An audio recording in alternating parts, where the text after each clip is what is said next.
What's up, everybody? Welcome back. I'm meteorologist Andrea Myers, bringing you guys your daily hail forecast, sponsored as always by C3 Group, Merlin Law Group, American Contractor, and Atlas.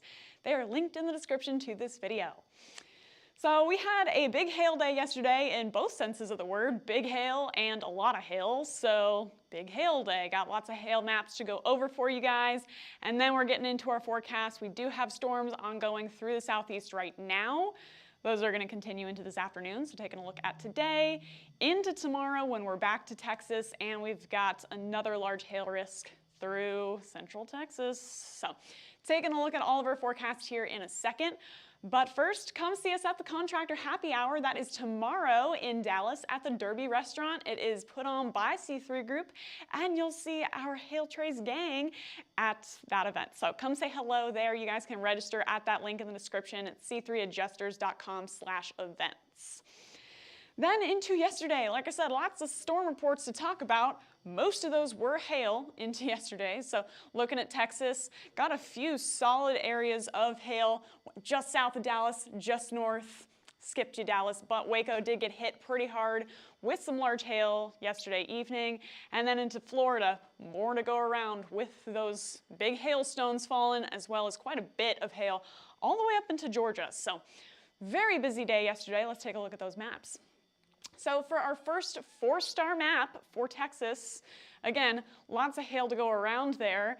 Taking a look here at this first swath that went through Stephenville, 3-inch hail with that, and then moving down into the Waco and specifically the Belmead area, 4.5-inch stones with that. Got photos, reports of huge hail that went through that area, so purple swath there for you guys. Overall, all of those swaths impacted 120,531 homes. Large hail, lots of hail, got us a 4-star map. It is named Belmead, Henderson, and Stephenville, Texas. You guys can go ahead and check that out.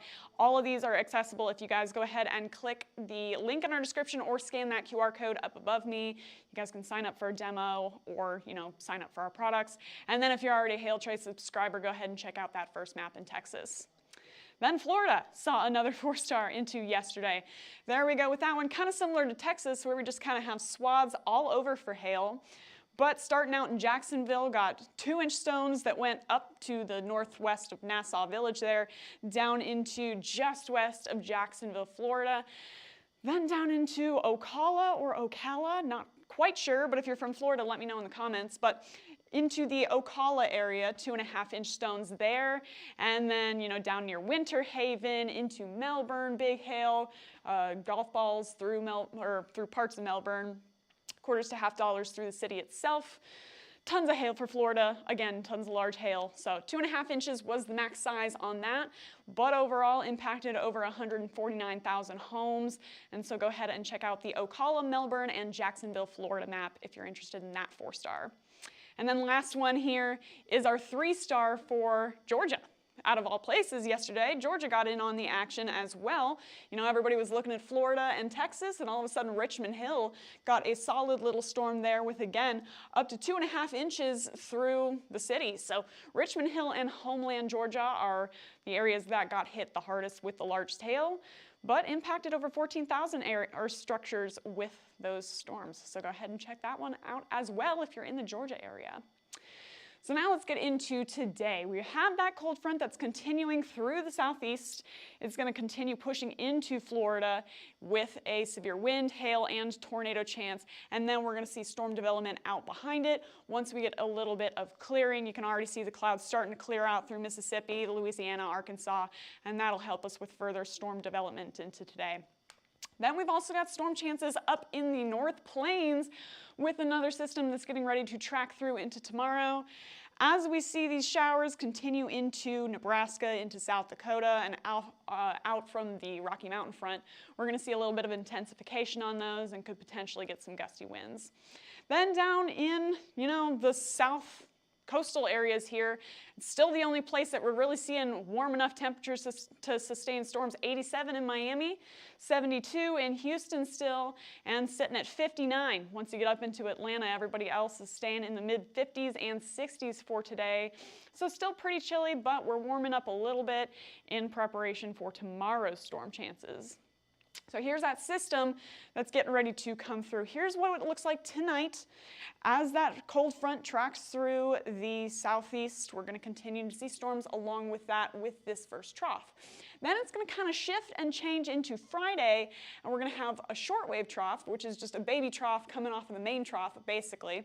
Lots of troughs in that sentence, but it's going to move through Oklahoma and Texas and potentially spark more storms through the South Plains into your Friday afternoon and evening, as we'll continue to see storms going off of that first one off the East Coast. So we'll have a couple of chances of storms into tomorrow. Today we're just focused on the southeast with the remnants of that front. So a couple areas of instability by around 5 p.m. Starting to see more moving up through, again, Mississippi, through parts of Alabama, into Arkansas, as we're getting more clearing and a little more daytime heating through there. So we're seeing those values start to jump up a little bit and then tapering off once storms make their way through. But, enough to sustain some hail. All right. So there goes that front by 5 p.m., continuing to see strong winds along that with a potential for some hail. And then storms forming now towards like Little Rock all the way into Tupelo, could potentially start to see some severe hail off of those as they track east. Then once they move into Birmingham, Montgomery area, even trying to make their way towards Nashville, we could potentially continue to see hail and wind off of those, and then they're going to pretty quickly dissipate into the late overnight hours through tomorrow morning.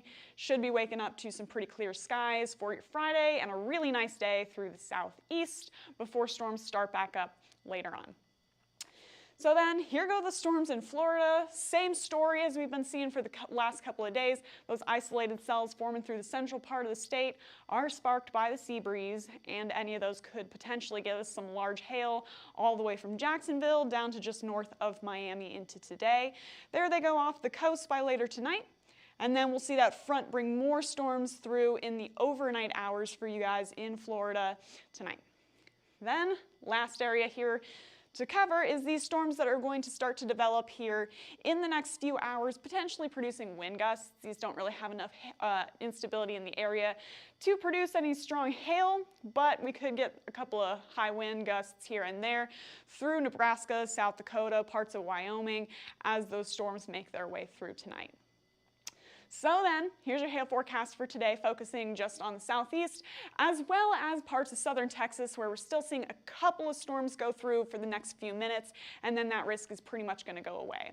So if you guys are in Brownsville, your risk is like now with any of the remnant storms that are happening through the area that are moving in. That's going to be a very short-lived risk for the rest of the day, so low-end chance for you guys.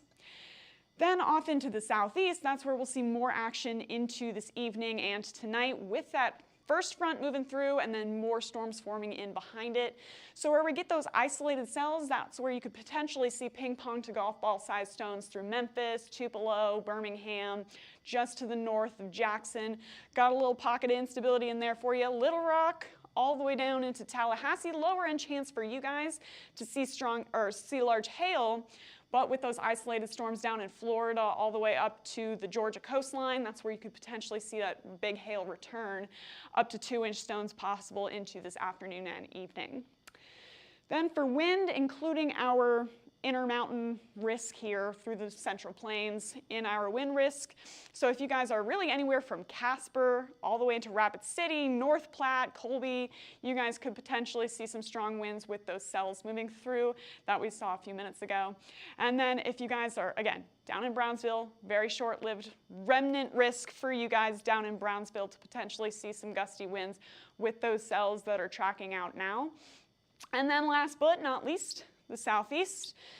Solid risk here where we have that front moving through. We got that cluster of storms that's going to continue to drive eastward towards Tallahassee and Jacksonville, so moderate chance to see some strong winds with that front.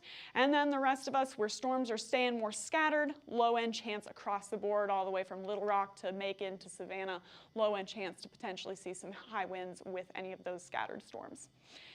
Then into tornadoes. Going to keep that south part of the, I guess, Gulf states here highlighted in that, as well as where we have that pocket of higher instability up through the Little Rock area into Memphis. So let's just jump into it. Little Rock, Memphis, Montgomery, you guys have a chance to see some tornadoes. It's going to be very scattered with those isolated cells, but large hail and tornadoes possible up through this region. Then again, where we got that line moving through, possible to see some spin-up storms with that from Mobile into Tallahassee. And then once you jump down into Florida, chances go back down again with those scattered storms.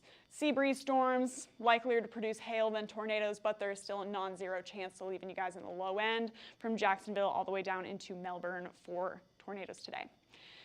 Then tomorrow, seeing some higher values on our significant hail model, most particularly in Texas, but we still have some elevated values here through the southeast.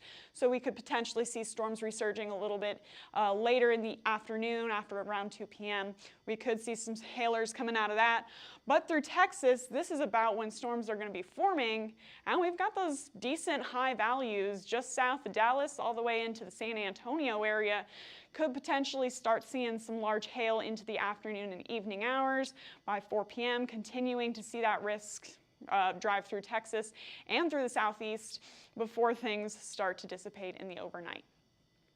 So looking at that on radar, we're going to see very scattered storms here for tomorrow through the southeast. So low-end chance for everybody to see severe weather, but any of those cells could potentially produce some hail as well as some gusty winds into tomorrow. You can see that coverage is super low, but any storms that can form in that area, instability could potentially produce some severe. So we're watching that into tomorrow through the afternoon and evening hours.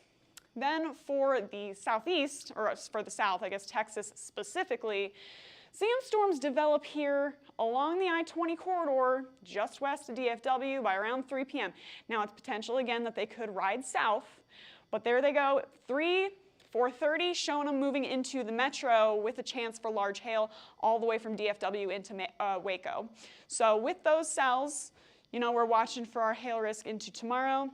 Then we'll see more of a line form. Things tend to spread to the southwest, and we're seeing that into tomorrow. So seeing that happen, and then things could potentially jump into into San Antonio by around 7 p.m.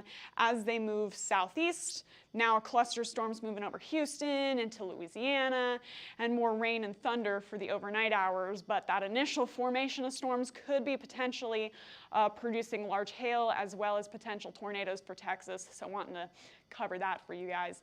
If you're between Dallas and San Antonio, so particularly the Waco area, like Killeen, you guys have the highest chance to see large hail into tomorrow with those storms spreading southwestward and producing supercells right off the bat. So with those, we could potentially, again, get large hail. 2.5 inch is not out of the question, and we'll update those sizes tomorrow, the size potential. But right now, if things play out based on how the models are showing, 2 to 2.5 inch is possible, as well as tornadoes. And then San Antonio, if things can reach you and stay isolated, could get some large hail through there.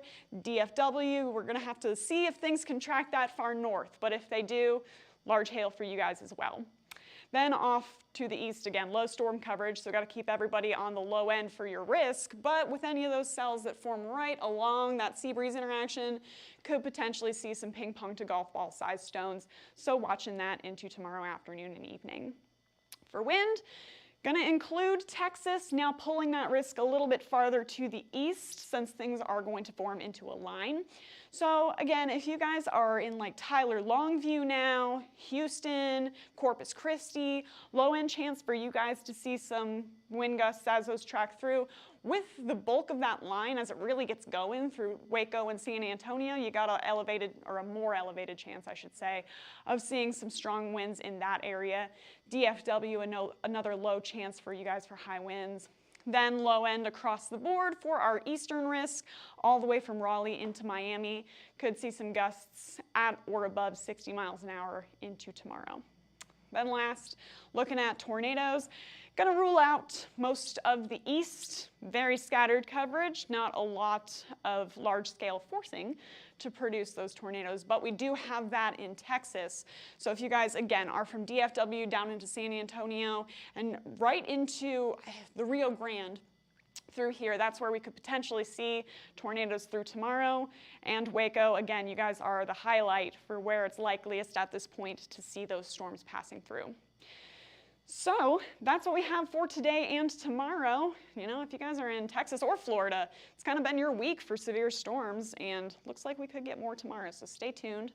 You guys can go ahead and follow us on YouTube, Facebook, Instagram, Twitter, and TikTok. Hit See First on Facebook so you never miss a live video, and smash that subscribe button everywhere else. Then if you want to get in contact with us, go ahead and scan that QR code up above me if you're watching on a TV or something, or if you're on your phone, you can click the link in the description and get a demo of our products or sign up there. Or if you just want to know more about the company, you can contact us at 855-334-4245, email us at info@hailtrace.com, or check out hailtrace.com for more details.